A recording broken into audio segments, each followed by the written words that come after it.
Welcome to Redefined Church. I'm Emily Van Briggle, and I'm delighted that you have chosen to join us today.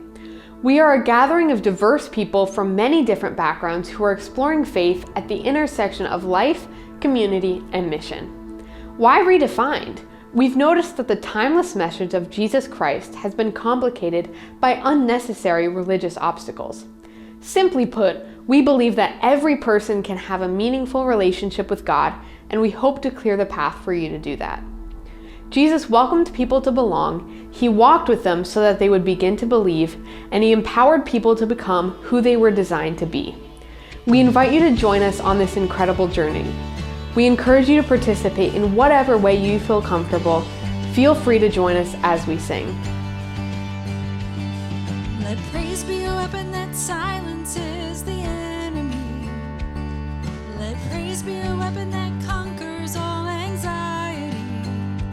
Let it rise. Let praise arise. We sing your name in the dark and it changes everything. We sing with all we are and we claim your victory. Let it rise. Let praise arise. We'll see you break down every wall. We'll watch the giants fall.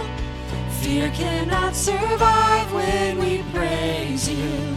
The God of breakthroughs on our side, forever lifted high. With all creation cry, God, we praise you. Oh, we praise you.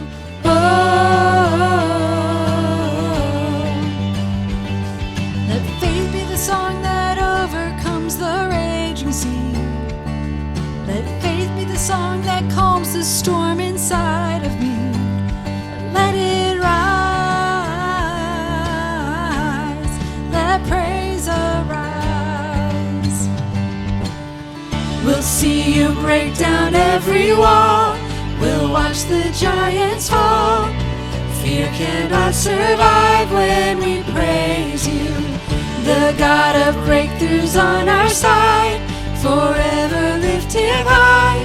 With all creation cry, God, we praise you. Oh, we praise you. Oh,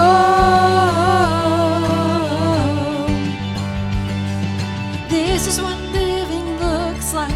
This is what freedom feels like. This is what heaven sounds like.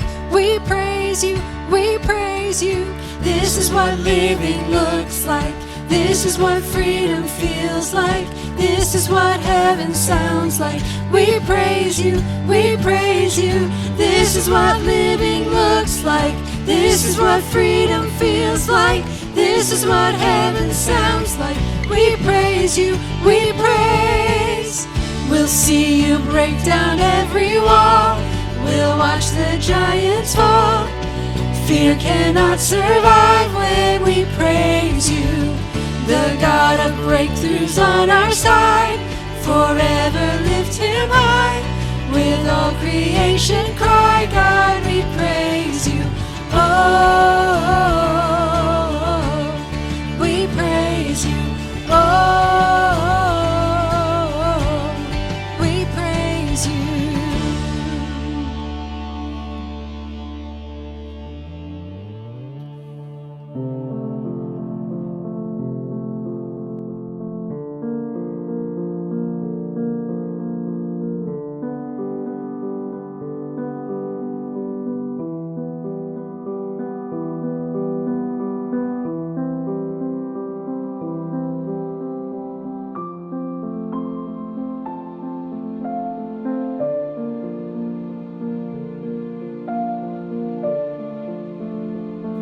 Thank you so much for joining us today for our online experience at Redefined Church.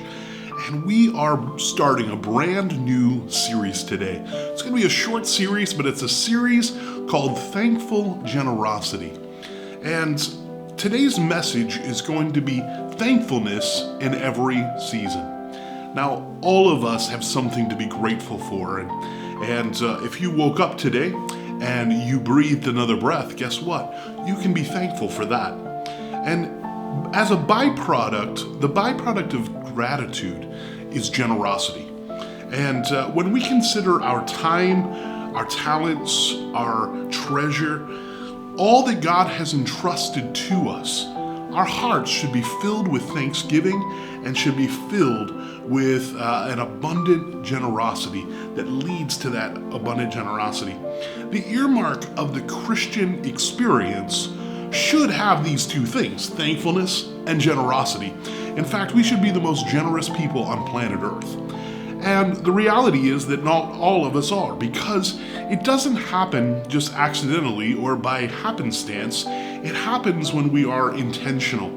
In times of crisis, economic challenges, and even seasons of depression, it can and should be filled with gratitude and with generosity.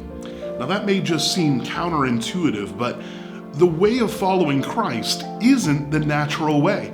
It truly is counterintuitive to our lives. And so gratitude is a deep sense of thankfulness for all that God has given, all that He's done for us.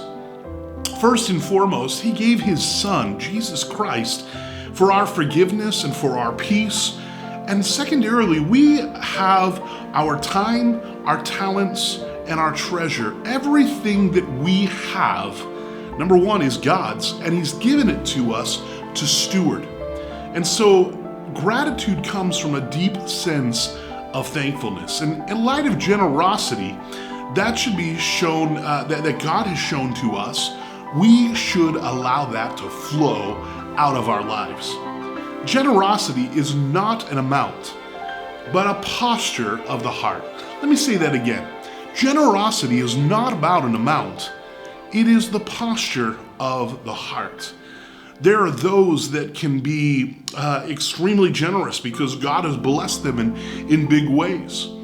And then there are others that out of their struggle, out of their difficulty, have a heart of generosity. I want us to be people of generosity, and I believe that God has called us to that because He Himself has been generous with us. So I want to kind of hone in today on time, because kings, CEOs, doctors, garbage collectors, store clerks, and even the homeless have all been given the same 24 hours in a day. Every breath that we breathe is a gift from God, and we should be stewarding our time. That is the call of every believer. And I think Paul said it this way to the Ephesians church, that we are to make the most of every opportunity. That comes to mind when I think about this, when I think about what it is to steward our time. Now, I don't know about you, but there are certainly many distractions to our time. And I have hardly run into a person who, when you ask them, are you busy this week, that doesn't say, oh, I'm swamped, I'm busy, everything's going crazy, it seems like everything's piled up this week. There are very few people that respond to me, well, I just don't have much to do. Because we're all we live in a busy world. And so God created time. He gave us this 24-hour period so that we could steward our lives. And there are times where I've thought, I sure wish I had 36 hours in a day so that I could get everything I could get accomplished. But the reality is that if we just had more time, we'd have more stuff to do. And so God has given us what He knows is healthy for us. It's this 24-hour day. But God created time. It's fixed in creation. It's a generous gift from God that He has given us. Seasons happen because of time.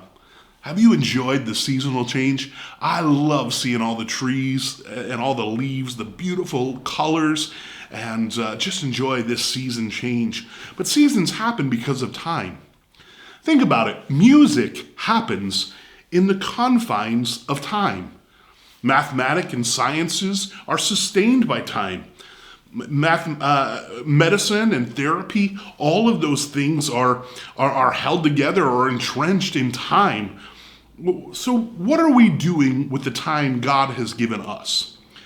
Now, Francis Chan is a famous author and pastor who had a marvelous illustration that I want to share with you today because I think it really helps us gain a visual of what it is to think and ponder time.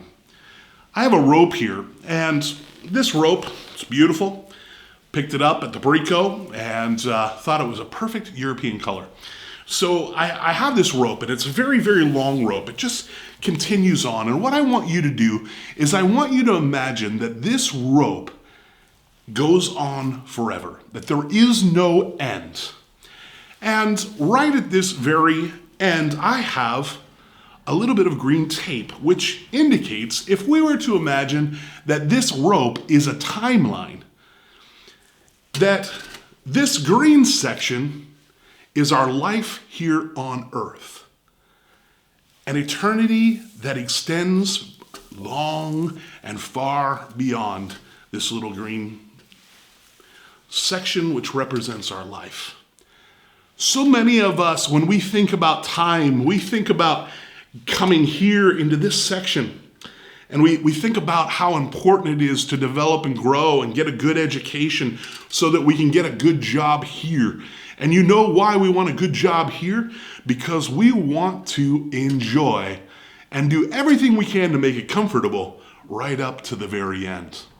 In fact, we put all of our energies and all of our resources, all of our education, our money, our finance, our things that we can, the things that we have, we do everything we can to make this done well and lived well so that we can be comfortable near the end. And some may think it's foolish. Sometimes how I live, they sometimes say, right here, why are you doing what you're doing here? Because guess what? Here's not going to be comfortable if you don't change. And they never ponder the reality of the life that is to come. So the question is, what are the things that we're placing in importance right now that are going to impact eternity? Because we have to have that perspective and that understanding. And so as we think about it, too many people fail to develop a sense of gratitude for the time that they've been given. This life is so short. What are we doing to impact the lives of those around us? What are we doing to make a difference in our children's lives? So many times we invest time to get them into the right programs, to get them into the right athletics and into the right academic program so that they can get a good job and so they can live comfortably, and we forget about the rest of the rope. Some think they have a lot of time ahead of them. Some live for today. Some get entangled in their own agenda and their own pursuits. And pursuits and goals are not a bad thing. God put some of those drives inside of us, but it's always got to be in the perspective of eternity. Some people get clouded by the momentary trials and tribulations, the things that they're going through. And sometimes it's hard to steward the time that we have. In fact, sometimes it's even hard to get out of bed when you're down in depression and you're facing difficult times. But I want to give you some tools and some things that will be practical for you to help you when you get into those moments. Some get enticed by the lure of doing their own thing. You think that as long as you're not harming anyone else, doing your own thing is okay. Friends, that only considers a small portion of our life. And friends, we have something more to think about. Some have yet to have a genuine encounter with Christ and what it means to die to self and to live for Him, to let our agenda be set aside and to embrace His plan for our lives. And the reality is that God has a plan for your life.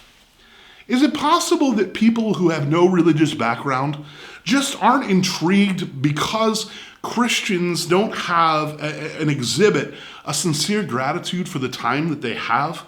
And they seem to be enslaved just like everyone else in the rat race of trying to keep up and get ahead. I don't know, but some of us have forgotten the proper perspective of what it is to live beyond that green tape. Some may have only the perspective of right now. The Apostle Paul writes in Colossians chapter 2, verses 6 and 7, the following: "So then, just as you have received Christ Jesus as Lord, continue to live your lives in Him, rooted and built up in Him, strengthening in the faith as you were taught, and overflowing with thankfulness." I love that imagery that Paul says, overflowing, because you are a follower of Christ. And I want to tell you, if you're not a follower of Christ yet, I understand why you might be wondering, where does this gratitude come from that leads to generosity? Friends, it starts with a relationship with Christ. I can tell you that I would not want to face some of the difficulties and the challenges that I've faced in my own life were it not for God, were it not for His presence in my life. And so Paul says, and you grow and you are developed and growing and building up in Him, and so that you will have overflowing with thankfulness. You see, thankfulness overflows. It overflows in generosity. Because I am thankful, I give of myself. Because I'm thankful, I give of my time. You see, when we give someone else our time, we're saying they have value. And it's when we recognize our own value, our own forgiveness, our own life that we have in Christ, it is easier to be generous with our time. There's a very difficult story that's nestled into Luke chapter 10 that Jesus tells a high-ranking religious official who's an expert in the law. That'd be the Old Testament law, the law of Moses. And so in Luke chapter 10, Jesus tells this story as the religious leader is challenging him on a particular matter. And the religious leader asks, well, who is my neighbor? If I'm supposed to love my neighbor as myself, who's my neighbor? Hoping to get out of just helping people around the world, and maybe I can just help the person that lives next to me. And Jesus tells this story. He talks about a man that's going from Jerusalem down to Jericho, and it is a very dangerous, treacherous path. Those who have had the opportunity to visit the Holy Land or into Israel can kind of see that difficult journey. And there was a man who was robbed on the street. He was beaten in this path and left for dead. And Jesus tells us in this story, a quite offensive story to the religious leader as he would have heard it. But there was a priest that passed by, and when he saw the man who had been robbed and beaten, he kind of went around him, and so too a Levite, which is just a person who helped work in the temple. And though he wasn't a priest, he was a person who took care of the things in the temple. And both the priest and the Levite passed by. Now, the next person that comes by didn't fit the racial profile. He didn't fit the category because Jesus said, then there was a certain Samaritan man who came by. Now, the religious leader must have been squirming in his robe at that moment because he's recognizing that Jesus is talking about the hated people, the outcast. The Samaritans were the most hated in that region. And Jesus turns around and says, guess who's going to be the hero in this story? The hero is the person that you hate. And the Samaritan comes, and the story tells us that the Samaritan went to where he was, went to where the man who had been beaten. And it says he binds up his wounds. He pours in the oil and the wine, which would have been healing and antiseptic for his wounds. And then he put him on his own beast. And then he took him to an inn, and then he paid a deposit, and he told the innkeeper, look after him, And if you have any extra expenses, when I come back through, I will pay you for those extra expenses that you might have.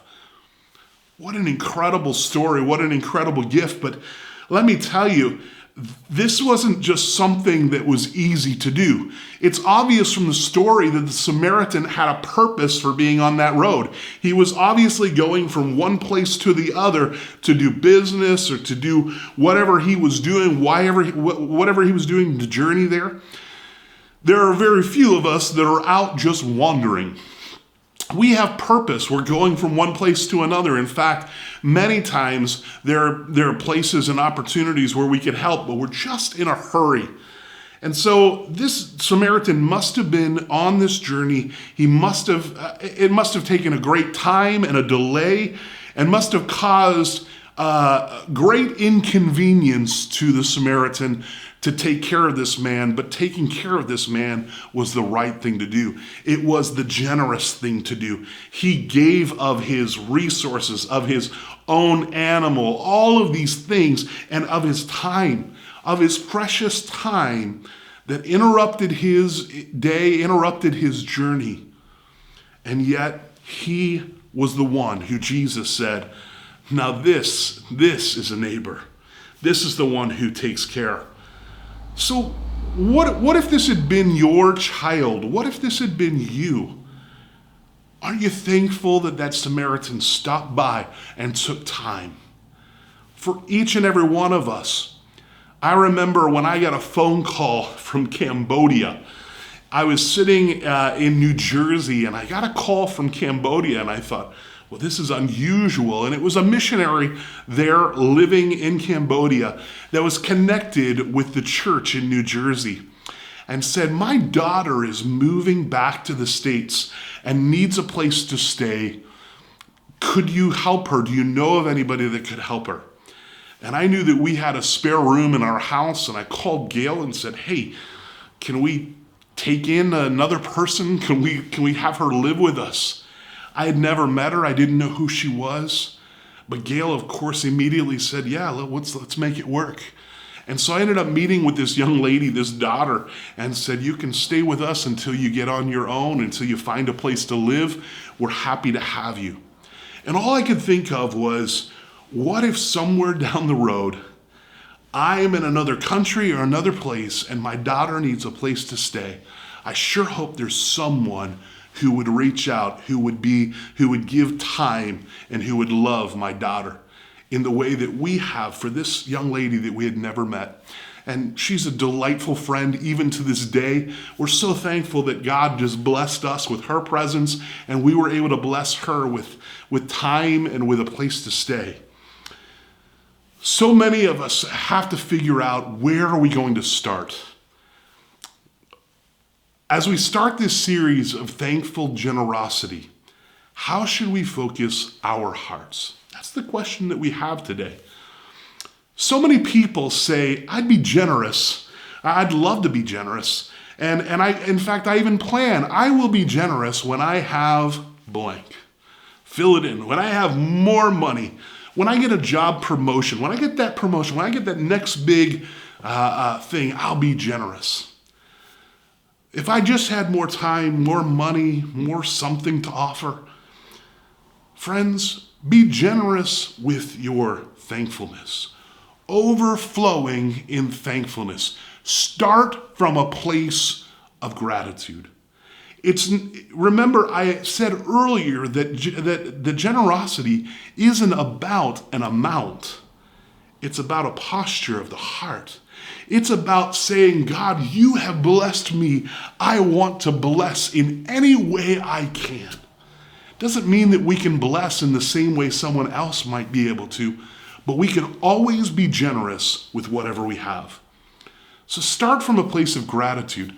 Take out a pen and paper or a journal, and I want you to write down sometime this week, maybe once every day this week, one thing per day in which you are thankful.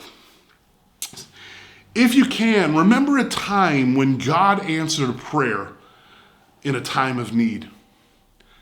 Spend time giving thanks for those things. Even if it's just one thing, spend a few moments saying, God, I thank you that you have blessed me. You have given to me. Spend time giving thanks and asking God how you can use who you are, what you have, the time that you have to be a blessing to someone else. I want to give you some time ideas. If you're ready for this, I want to give you a few ideas. Handwrite a thank you card this week that you've been putting off. I think all of us have moments where we just can't get caught up. Stop what you're doing, get a thank you card, and handwrite that. Maybe completely countercultural, but friends, it means something so special to that person that has been kind to you that you say thanks. Have a device-free dinner. So many times I've seen sitting around the table, or even families, and sitting there with our phone checking email and everything else while the family's sitting at dinner. Have a device-free dinner. Call a loved one that you haven't talked to in a while. Schedule a visit or a coffee with a friend. Set aside 5 to 10 minutes a day and do redefining moments. Prayer and reading, it's already provided for you, and it's a moment where you can say, God, I am giving you time that I haven't been disciplined to do. I haven't been giving it to you, but God, I want to give it to you. Volunteer at a local organization that needs your help. Find out the name of the drifter in your community that you see but you never talk to. Let your thankfulness overflow into generosity. Let your thankfulness overflow into generosity. If you're watching today and you're not a Christ follower and you've never received his gift of life, his forgiveness, his love, his peace, I want you to prepare to have a heart filled with gratitude as you respond to him today. Because today is the day where you can experience all that he has done for you, and it will fill you with great gratitude. I believe by faith that some of you watching right now might experience his love and his forgiveness for the very first time, and it will be profoundly life-changing for you.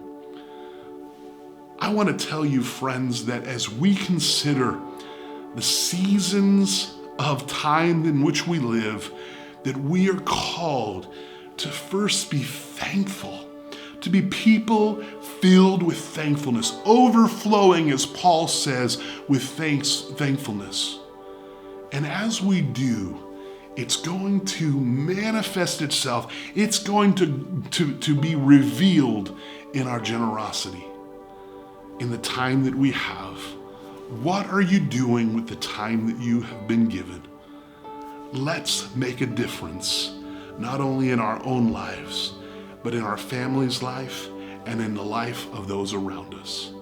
Lord, I come to you today and I pray that you would just be with those who are watching, or those who have never surrendered to you, that have never begun to follow you, that they would say in their heart, God, I don't know if you can take the broken pieces that I have, but I give them to you.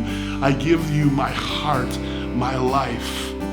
Fill me up with who you are, and I know that you're going to meet them right where they are. And God, I pray that you dump into their heart, Lord, an overflowing thankfulness for what you've done.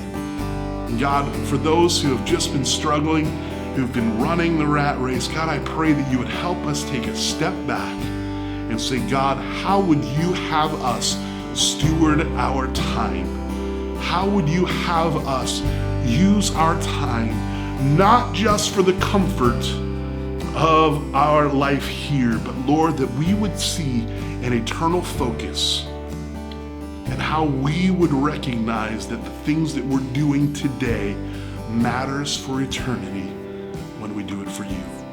Lord, I love you and I thank you and I praise you. In your precious name I pray. Amen.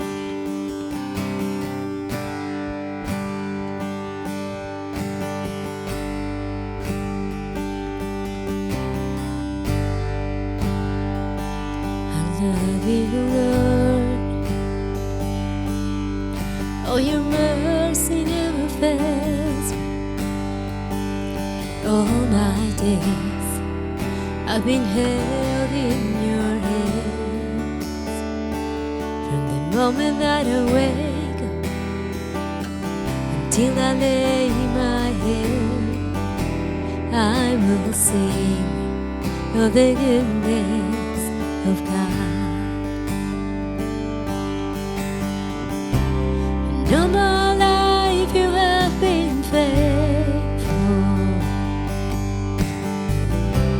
And all my life you have been so, so good. With every breath that I am able, yes, I will sing of the goodness of God. I love your voice.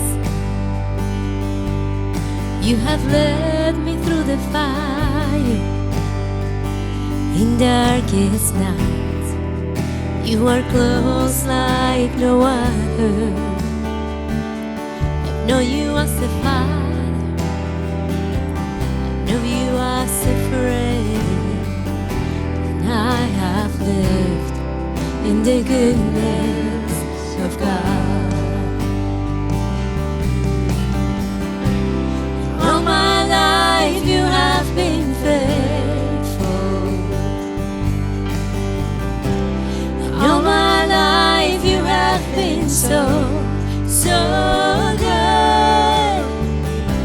With every breath that I am able, I will sing of the goodness of God. Your goodness is running after me. Your goodness is running after me. With my life laid down, I surrender now. I give you everything.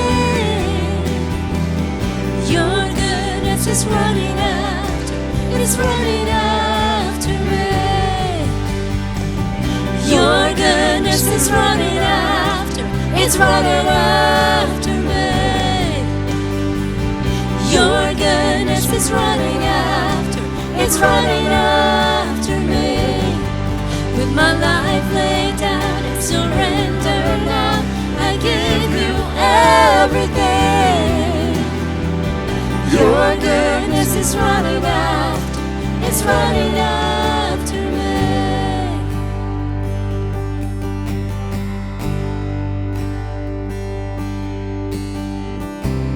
And all my life you have been faithful. And all my life you have been so, so good. With every breath that I am able, yes, I will sing of the goodness of God.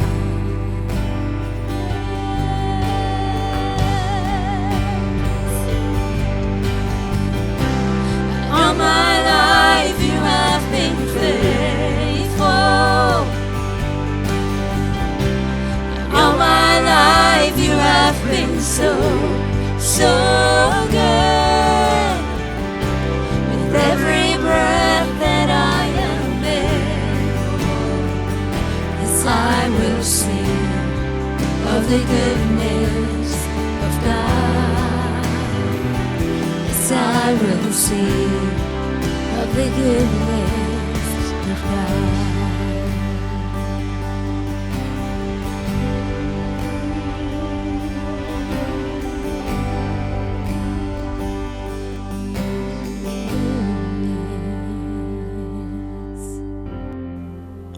Thank you so much for joining us here at Redefined Church.